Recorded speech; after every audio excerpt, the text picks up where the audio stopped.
So I want to say straight up that luckily for you guys, and partly on my part too, I'm not going to be bastardizing Jiraiya's death scene like I did with Asuma, because with Asuma, that literally came out of nowhere. With Jiraiya, there is a lot of build-up, so just so you know in advance, that's how it's going to be. So, what's up guys, welcome back to Let's Play Naruto Ultimate Ninja Storm 2. So, last time, we stuck into the Hidden Rain Village with Jiraiya, and currently we are on the hunt for the Akatsuki leader Pain. So, at this point in time, I realize that there's really not a lot I can do to mentally prepare myself for this shit, so if I end up going quiet for extended periods of time at the end, you know full well why. This death scene, while I do feel like it comes out really fucking quickly, it's still done extremely well, so I just want you to know that in advance. So here we are. Also, yes, we are nixing a lot of what happened with Jiraiya actually infiltrating the Hidden Rain Village. Like, he was not just out in the open like this. He had to lure dudes in, interrogate them, and then impersonate them in order to go in unseen.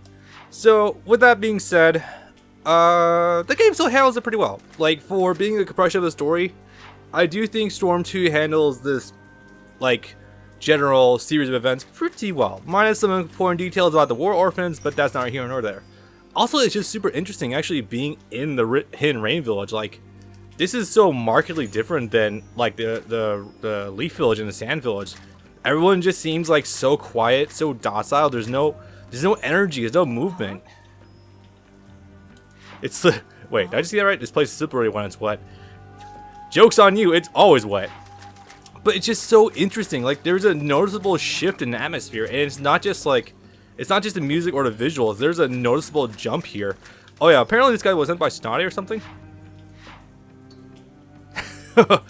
Well, how courteous of her.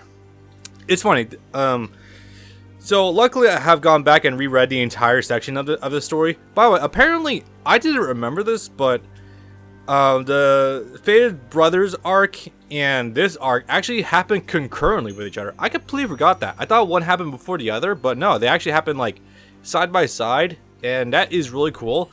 Although we do show Itachi going down at the same time as Pain is introduced. I'm not sure how I feel about that, but you know, that's neither here nor there. Anyway, so emergency materials I got listed, yada yada. I don't think I'll need anything. Oh yeah, no, I'm fine. This is easy. I am not worried in the slightest about what's coming up. That said, though, I should have been practicing this game a little bit off screen so I can learn Jiraiya better, but I think I'll be relatively okay. It shouldn't be too egregiously difficult. Also, yeah, just like, look at these guys. They're just so, they don't move. They're just standing there. I mean, okay. So for those of my aunts who are younger / maybe like didn't take science or biology in high school, like there's this actual like human trait where there is genuinely more statistics for people with depression in like rainier climates versus people who live down like the desert. Reason being is because of, I think it was vitamin D. Not vitamin C, because that comes from fruits. Vitamin D, which you get, it's either D or E. If Taylor watches this, she's gonna murder me for getting this wrong. But anyway, but genuinely, like, people who are out in sunlight more often are frequently more active and feel better about everything versus people who live in this kind of climate. So, considering the Hidden Rain Village is always fucking raining, I'm surprised shit. I'm surprised Kishimoto didn't play with this more, because like this does convey that atmosphere that everyone here is just so depressed, and the Hidden Rain Village is indeed a war zone. So that's super interesting, but we don't really play with it too much. Also, you know what I saw for the first time? I thought this would be like a Metal Gear Solid sneaking sequence, but no, it's not. Well, there's this waiting in store for me. So literally, you just sneak through this warehouse and you just meet up with Konan. I don't want to spoil that too much, but it's kind of depressing. Although I do like the look of this place. It is really neat. Like, it's just, this does look just like a fucking Metal Gear Solid level, doesn't it? Namely the first one. The 2 is too much of an oil tanker, 3 is too much in the jungle, 4 is everywhere. So yeah, besides that. But yeah, no, if you do come through here, there are a lot of viable materials you can pick up. If you have the not ghetto statue shit, Jizo statue, I think they're called. You will get a lot of stuff from in here. So if you need a farm for anything, this might be a good place to go do that really fast. Like, look at that, ninja attack times 20. I mean, I know that's generally like a common number you get for it, but still though. If you don't feel like running around Orochimaru's hideout for hours, you can get some good stuff in here. So there's that. Oh yeah, Ninja Scrolls. You do need that for a lot of materials, of course. Oh, one more room. I lied. As in, I played this game once a few months ago, and I haven't really touched it since, but you know. Me nervous. Well, I mean, I can't say... Okay, so massive credit for Jiraiya. The fact that he's just walking into the lion's den with, you know, Pain being in charge and everything. Absolute fucking credit to him. Like, I do not blame him at all for being, like, nervous. Even if he is one of the Sannin. Like, Itachi had worries about going up against one of the Sannin, but Pain just narrowly ekes out a victory. If there were only the 3 bodies, he'd be done. But since there was a 6, he just narrowly comes out on top due to surprise factor. And here we go. Also, I have a lot of details to share with you guys. Holy fucking shit, this is gonna be great. When did the rain stop? That's a great question, actually. Also, I'm gonna turn on my mic a little bit. Hold on a sec, boys. Whew, that's pretty. The end of the rain marks the beginning of our fight. So poetic. That voice. It's time for God's punishment to descend on the unworthy. Oh boy, here we go. This takes me back. I was just thinking about you. I love how Jiraiya immediately recognizes Konan just by her voice alone. However, I never thought we'd be reunited under these circumstances. To be fair, Conan's voice is very, very soothing. I actually don't know who does her English dub voice. I'll have to look that up later. It's probably someone obvious, but I just don't know who they are offhand. You guys say anything? God, she's so fucking pretty! Massive credit to, okay, this must have been daring on Kishi's part, though, to have a woman in this series who does have facial piercings, because, God, this is back when Naruto was so mired in fucking Hot Topic, fucking goth, scenes, so, yeah. Massive props to that one.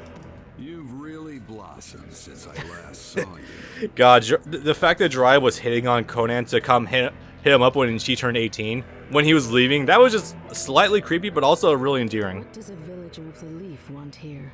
Take a fucking guess. I'm investigating the leader of the Akatsuki. Imagine my surprise running into you. Does that mean that Pain is either Yahiko or Nagato? I like how you just immediately jumped to that, although it's totally fair because those 3 back in the day were pretty much inseparable. Knowing that would be meaningless. Your life is just going to end here. No, I think you do owe him an explanation at least because, or at least an inkling of idea because of the fact that, you know, he did kind of train you 3. Well, listen to you. Also, God, David Lodge just knocks us right out of the fucking park. We are no longer on your side. Our wishes and ideas aren't what they were before, Jiraiya-sensei. Yeah, that's putting it lightly. Jiraiya-sensei, huh? How endearing. Why? Why did you stoop to working for the Akatsuki? Working for the Akatsuki. They were the Akatsuki before he got, you know, bastardized by a certain man in a mask. Even amongst the 3 of you, you were particularly kind-hearted. She was. Oh God, she's a wonderful person. Why are you...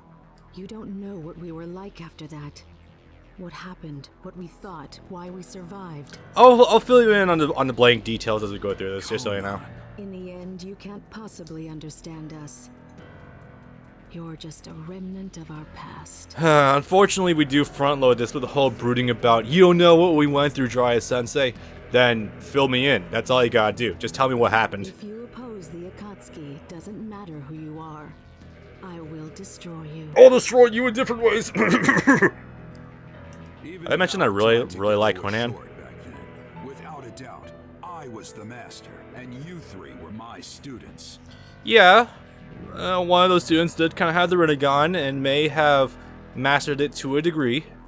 If those Since then. students are guilty of something, as a master, I must settle it. I love that honor system we have going on of the teacher has to discipline the students Pointless. regardless of what they did. Maybe it is, maybe it isn't.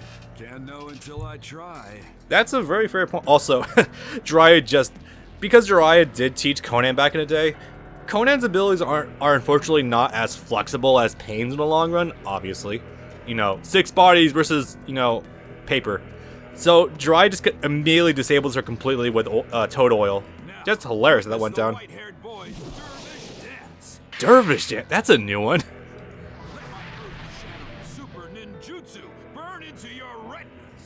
Depending on what you do, that might just be the case. And if my countdown I'm working on for Storm 1 is anything to go by, he does indeed do that. Thanks, Fire Tornado Rasengan. That's some good stuff right there. Okay, so Konan is... I actually don't know what to think about Konan. Like, I think of, like, years ago, when games like Storm 3, Storm, Revolution were still in vogue, like, in terms of, like, the competitive circuit. I remember people saying, like, she's low to mid-tier, and, like, she's got... For a zoning character, quote-unquote, she's got better tools than your average zoning character, but she's not, like, great. Also, like, use my ultimate jutsu here. It's amazing. Lel. I love that so much. Yeah, no, I didn't mention this before, but Jiraiya's ultimate jutsu has way better tracking than you expect. Because, you know, the kick goes from his right side all the way to his left, and he has such huge forward advancement. So, no, he's pretty decent. Well, I say pretty decent. I don't know why she teched that. That shouldn't have been techable. Alright, let's go ahead and do this. Hopefully without too much side combos dropping. Also, I do love how Jiraiya's hair can just become fucking Samehada for some reason. That's a nice one. Alright, but yeah, no, Konan can be... She can be a little tricky to deal with if you're not going about it the right way. Stay in her face, stay in that ass, stay in that ass. I mean, you have to tell me twice. But no, she is pretty easy to deal with, especially in this game. Now, as for the games where she has a Tilt Awakening, I can imagine that'd be a lot different, but not so much here. Hey, what's my Tilt attack anyway? I actually don't know offhand. Oh, no, wait, you summoned the Toad, right? Yeah. That move's got some pretty good priority. I have seen it before. It's a little bit insane. It's a lot harder to punch, too. Especially with this game is archaic fucking, combat system. And she's awakening, fuck. Not for long. Oh, okay. This game is dumb mechanics, I swear to God. Oh. Yeah, Konan's awakening, though, is kinda really good. Like, just such good zoning capabilities. Oh, he has a follow-up. I didn't know that. But no, seriously, just go through projectiles and you're pretty much fine. Not too much of an issue there.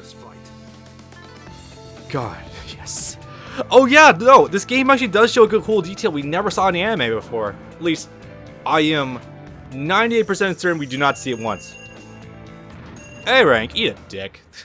Okay, if I killed her before awakening though, she might have been... I might have gotten the S rank. Maybe.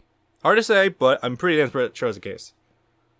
Okay, so this. Nope. I have to detail this, like, specifically. So... Actually, you know what? I do have a browser in the PS4.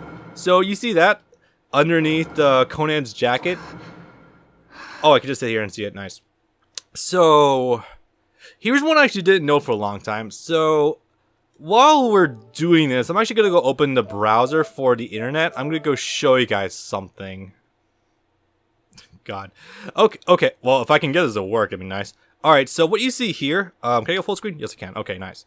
So this here, by the way, I love this OS interface for Google Images on the PS4 browser.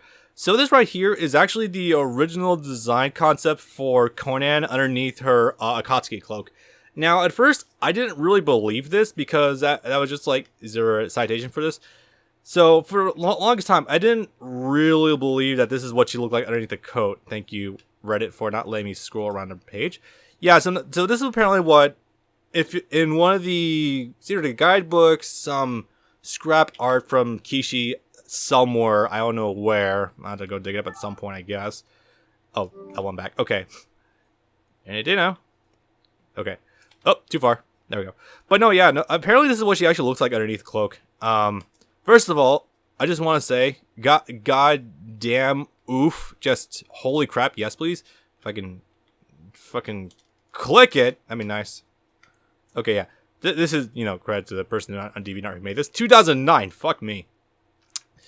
10 years ago. But no, this is actually what she looks like, apparently. So for the longest time, I didn't fully believe that because I was like, I need citations. I don't fully believe that this is the case. But then I test played this game. And this is the first time I'm able to clearly see underneath Konan's Akatsuki cloak. And oh my god, it's actually true. That is indeed what she looks like underneath it. And I must just say, It is a crime that CyberConnect 2 never made a version of Konan playable without a cloak. Because to see that outfit in motion, oh god, I would murder to have that, like, just fully accessible all the time. Anyway, sorry about that. Konan. I love Conan's design so much. She's such a beautiful woman, the design is so cool and unique for Naruto. Yeah, she's only buying time to let Pain switch bodies to Animal Path. I have some of the Pain paths memorized, but not all of them. But Animal Path is the one that's initially long hair that someone's does the summoning jutsu. Hello? Huh, I thought he just showed up immediately. Suppose not.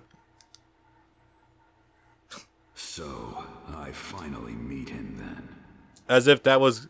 Yeah, no, it's still amazing that Jiraiya didn't have to search around for Pain that much. He just came right to him. I think I'd rather have had Jiraiya, like, actually fight through some people to get to Pain. And, like, actually play up the whole mystery of it. But we kind of went with the whole Diavolo Polnareff route. Hey, a JoJo reference. In part 5 with Diavolo just sniffing him out. And secretly everyone in the village just works for Pain, so there was that. Just up ahead. It will probably be a fierce fight, but I can't just stay here. Yeah, sure you can. Alright, guess I'll go. So, I'm not sure if I agree or disagree with a lot of Jiraiya's decision in this arc, but we are going to do it regardless. What will I be running into? The fucking Rinnegan, that's a start.